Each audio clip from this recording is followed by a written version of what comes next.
اے نبی صلی اللہ علیہ وآلہ وسلم، ہم نے تم پر قرآن اس لیے نازل نہیں کیا کہ تم مشقت میں پڑ جاؤ، مگر ہر اس شخص کی نصیحت کے لیے نازل کیا ہے جو خوف رکھتا ہے۔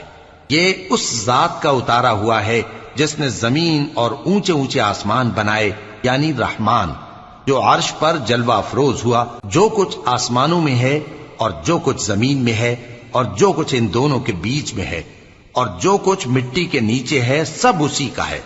اور اگر تم پکار کر بات کہو تو کیا ہے، وہ تو آہستہ کہی ہوئی اور نہایت پوشیدہ بات تک کو جانتا ہے۔ اللہ وہ معبود برحق ہے کہ اس کے سوا کوئی معبود نہیں ہے، اس کے سب نام اچھے ہیں۔ اور کیا تمہیں موسیٰ کے حال کی خبر ملی ہے؟ جب انہوں نے آگ دیکھی تو اپنے گھر والوں سے کہا کہ تم یہاں ٹھہرو، میں نے آگ دیکھی ہے، میں وہاں جاتا ہوں، شاید اس میں سے میں تمہارے پاس انگارہ لاؤں